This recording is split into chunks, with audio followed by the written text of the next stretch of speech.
আজকে ফয়সালা করবেন নেপালের মতো দেশ গড়তে চান কারা কারা। আসুন, এক কাতারে আসুন। বিগত 1 বছর যাবতও বলে যাচ্ছি, আসুন এক কাতারে আসুন। আমাদের উপায় নেই, আমাদের আর কেউ নেই, আপনারা চুপ।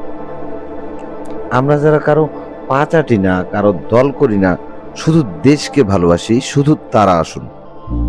আমাদের দায়িত্ব নেবার সময় এসেছে।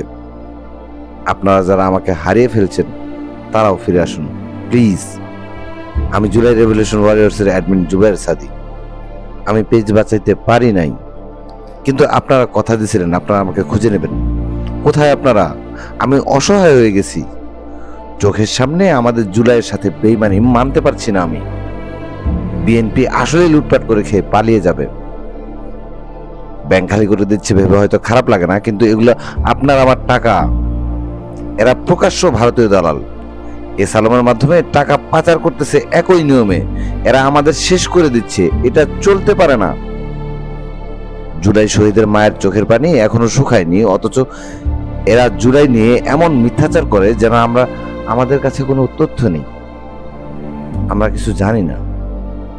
এরা 71 নিয়েও একই ফাজলামো করছে। হ্যাঁ, মানলাম জুলাই থেকে আমরা কিছু পাই নাই, লাশ আর পঙ্গু ছাড়া। হ্যাঁ, আরেকটা জিনিস পাইছি, আমাদের হিরোরা যারা আমাদের ডেকে নিয়ে লাশ বানিয়ে এখন নিজেদের মেরুদণ্ড বিক্রি করে নেতা সেজেছে, তাদের পেয়েছি। কিন্তু হ্যাঁ, সত্যি যা পাইছি তা হলো সাহসী কলিজাওয়ালা লাখো জনতা। বিশ্বাস করেন, আমরাই সংখ্যায় বেশি। সবাই রেডি, সবাই প্রস্তুত। এবার জুলাইয়ে এত মানুষ আসবে যা পৃথিবী আগে দেখেনি।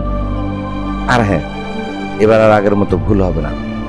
কাউকে রহম করা হবে না, দেশ না গুছিয়ে উল্লাস করা হবে না, বাদ যাবে না কেউ, কাউকে পালাতে দেওয়া হবে না। এলাকার পাতি নেতা থেকে শুরু করে সংবিধান মারানি সালাউদ্দিন থেকে 71 মারানিরা সহ দালাল মিডিয়া থেকে সুশীল, কেউ বাদ যাবে না। এবার আমরা আমাদের ভাইয়ের হত্যার বিচার চাই। যারা বিচার চাই তারা আসুন। আমাদের নেতৃত্ব আমাদের কাঁধেই তুলে নিতে হবে। আমি জানি আগের মতোই আপনারা আবার ফিরে আসবেন। আগামী 15 দিনে আমরা আগের অবস্থানে ফিরে যাব ইনশাআল্লাহ। এবার আমাদের পালা, আসুন, অপেক্ষায় রইলাম। মুক্তির ডাক আমরাই দিব। ইনকিলাব জিন্দাবাদ।